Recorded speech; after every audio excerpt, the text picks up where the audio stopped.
Assalamualaikum guys, welcome back. Kita masih lagi hadap isu yang sama. Macam takkan berhentilah senang kata dalam masa terdekat ni.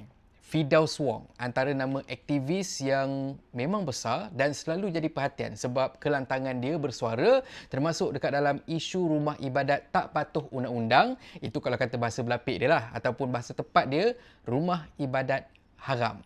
Ouch. Sebelum kita pergi jauh untuk info korang, rumah ibadat haram tu bermaksud binaan berupa premis ataupun rumah yang dibina dekat atas tapak ataupun tanah tanpa kebenaran pemilik. Yang diambil tindakan ialah binaan terbabit dan bukanlah pada agama tu sendiri. Ya. Dengan kata lain, isu yang kami persoalkan dan desak untuk diambil perhatian ialah binaan haram tu sendiri dan bukan berkenaan dengan isu agama. Ya. Tapi lain pula jadinya bila kata ada seorang lelaki ni, bila kata aku tengok konten-konten dia, boleh kata dia ni pun aktivis jugalah. Cumanya dia banyak bersuara pasal isu scam, benda-benda macam tu lah. So, itu tak ada masalah. Bagus. Cuma ada benda yang tak berapa manis bila kata individu yang dikenali sebagai Joseph Prakash ni, dia sound Firdaus Wong berkait dengan penggunaan perkataan kuil haram. Tak cukup dengan sound, individu ni boleh pula dia UGUT Firdaus Wong yang mana ini antara apa yang Mamat ni cakap. Baik, selamat pagi, salam sejahtera, salam perpaduan, salam tiga bangsa bersatu dan salam brotherhood. Saya Josie daripada Pertubuhan Kebajikan Intelijen Persahabatan Nasional. Hari ini adalah 2 hari bulan Mei 2025. Video ni saya buat untuk satu mangkuk hayur. Memang otak dia ada campuran baik.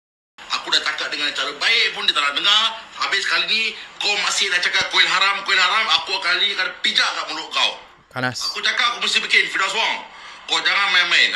Kalau aku cakap aku mesti bikin. Aku dah cakap dengan cara elok dekat kamu. Kamu tak nak dengar. Kamu masih nak keluarkan ayat kuil haram. Kau ni betul-betul haram jadah lah. Pasal apa aku cakap tahu? Kau dah bandingkan kuil 100 tahun main kuil dengan isu sekarang. Macam mana kau bandingkan aku cakap? Memang kau punya otak ada campuran lagi. Sebab perangai kau macam lagi. Kau dengar? Kau bandingkan isu benar ke mana? Ada baik dah. Kalau bekas tentera di penjara 2 tahun kerana ceroboh tanah hutan kerajaan punya. Kemudian tanah milik peserta ni juga di penjara 4 bulan. Kemudian 3 lelaki juga di penjara 8 bulan ceroboh hutan simpan. Itu satu juga. Jadi persoalannya adalah kita ada kanun tanah negara dan setelah dipindah dia Akta A1516 kalau tak silap saya yang telah dinaikkan daripada 200,000 kepada maksimum 500,000 yang kemudiannya penjara daripada 2 tahun sehingga dinaikkan ke 5 tahun. Jadi sebenarnya apa fungsi kanun tanah negara kalau penceroboh tanah negara, tanah rizal kerajaan ini ceroboh dan kemudian kalau orang lain buat kena penjara, kena hukuman. Tetapi apabila isu itu dipolemikkan menjadi isu agama dan perkauman, walaupun saya mengatakan dengan tegas bahawa dia tak ada kaitan dengan agama, dia adalah isu undang-undang.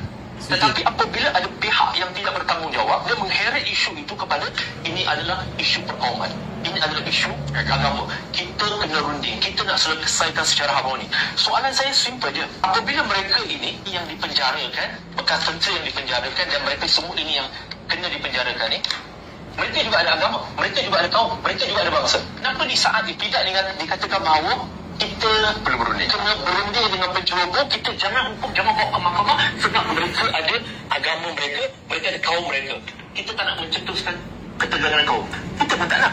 Tapi isunya adalah kenapa mereka kena, tetapi apabila rumah ibadat dalam konteks ini kuil haram, walaupun mereka tak suka, saya tetap akan kata kuil haram. Sebab kalau mereka kata kuil haram itu tidak menjaga sensitiviti masyarakat Hindu di Malaysia, saya akan kata ketika mereka ceroboh tanah, mereka tak fikir sensitiviti rakyat Malaysia yang berbila kaum. Dia tak boleh begitu.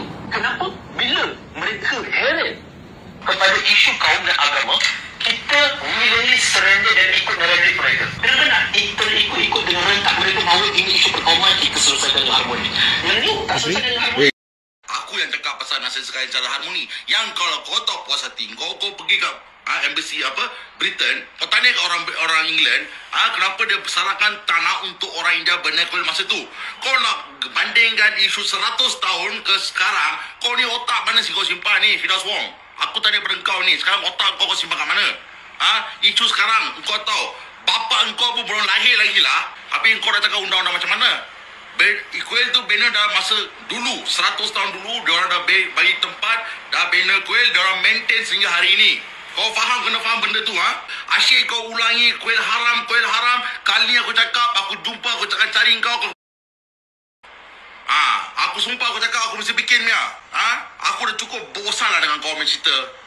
Kau lah dah separuh masa kau masuk agama Islam, lepas tu kau ungkit isu seperti ini. 100 tahun masa itu, masa Britain ada negara kita, dia bagi tanah tu untuk orang buat kuil. Faham tak? Lepas tu dia orang maintain hingga hari ni. Mana orang ambil cerobotan orang? Oh my god! Wow!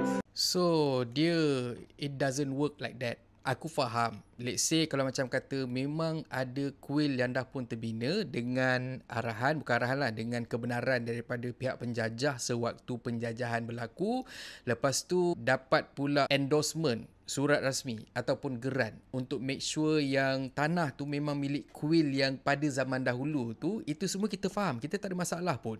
Yang masalahnya sekarang ni ialah bila kata kita boleh nampak ada rumah-rumah ibadat yang dibina baru-baru ni tapi dia claim 130 tahun, 150 tahun, 2000 tahun ke benda semua tu. Sedangkan benda tu baru siap last year, 2 tahun lepas, 5 tahun lepas sebagai contoh. Dan diorang mula bertapak dekat kawasan tanah yang diceroboh tu mungkin pada awal tahun 2000 sebagai contoh. Lepas tu daripada orang kata just letak calit merah contohnya, lepas tu diorang buat rumah kecil makin membesar jadi satu kuil yang besar, satu rumah ibadat yang besar.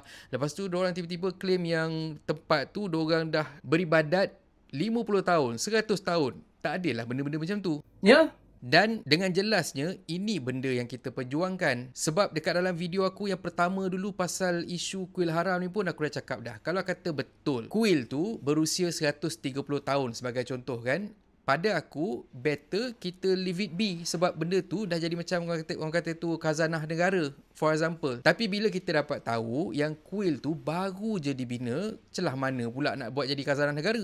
Ya? Dan benda ni takkan ada masalah kalau kata British endorse ke ataupun Tanah Melayu endorse, Malaysia endorse ke benda semua ke. Okay, fine. Mana bukti dia? Mana geran dia? Kita nak tengok geran. Kalau ada geran, ada bukti hitam putih, surat kebenaran dan sebagainya yang dicop, akuan sumpah ke benda semua tu. Okay, fine. We move on. Kita pergi cari pula rumah binaan ataupun binaan haram lain pula untuk kita pergi check. Dan bila kata binaan haram ni, tak semestinya hanya kuil saja. Kita cakap pasal rumah orang, kita cakap pasal apa-apa saja binaan yang dibuat tanpa kebenaran. Kalau kita tengok sekarang ni, rumah flat pun banyak. Dekat bawah-bawah tu, tiba-tiba extend jadi rumah teres. Padahal kau rumah flat, rumah strata je. Ya? Ini antara kipas ataupun portable fans yang aku memang suka gila. Aku selalu bawa merata-rata dan aku memang selalu pakai sebabnya bukan setakat dia ada fungsi kipas saja, tapi dia ada fungsi mini aircon lah. Sebabnya dekat bahagian depan dia ni, dia diperbuat daripada besi. Jadinya dia ada cooling system yang akan buatkan besi dia ni rasa sejuk. Jadinya bila kata kipas ni dia berputar, makanya dia akan bawa angin sejuk terus pergi ke wajah kita ataupun kulit kita ataupun dekat mana-mana lah yang kita tala. Harga dia sangat murah, siap ada phone stand lagi, dan kalau kata korang nak bawa merata pun jangan risau sebab dia ada strap. So korang boleh bawa pergi merata-rata, dia ringan je, dia tak berat, dan bila kata kita pegang pun memang sedap. Kalau kata korang nak beli, korang boleh tengok link dekat produk link lah. Dan just for your info lah, ini ialah produk yang terlaris lah. Bila kata sebelum ni pun aku pernah promote juga dan memang ramai yang beli and ramai yang puas hati. Firdaus Wong ada respon pasal statement individu ni yang mana dia maklumkan yang dia dah pun buat laporan pada pihak berkuasa berkait dengan video ugutan tu dan harap akan ada tindakan segera diambil dekat Uncle Joe ni. Firdaus Wong maklumkan juga dekat posting yang sama, sus yang buat ugutan BUNUH dekat dia sebelum ni pun belum lagi didakwa. Tuan Firdaus, siapa suruh jadi golongan marhain? Kalau kata nak cepat dakwa diorang, apa kata join politik jadi menteri? Masa tu tercuit sikit je pun semua orang akan auto carrying and auto cepat bertindak.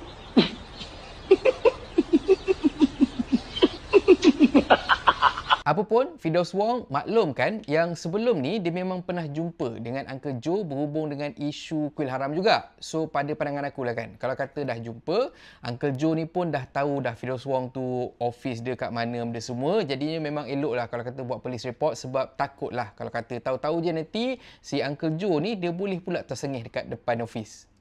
Ini satu benda lah yang korang kena tahu lah kalau kata korang tak tahu lagi kan, walaupun dekat sini aku dah ratip banyak kali dah. Yang bina rumah ibadat dekat tanah yang tak disahkan ni, bukanlah dorang ni, bukan semua yang ikhlas pun. Dorang tak ada perasaan ataupun dorang bukan plan initially untuk beribadat pun. Ada antara dorang ni cuma berselindung di sebalik rumah ibadat tu untuk makan duit derma ataupun cuci duit.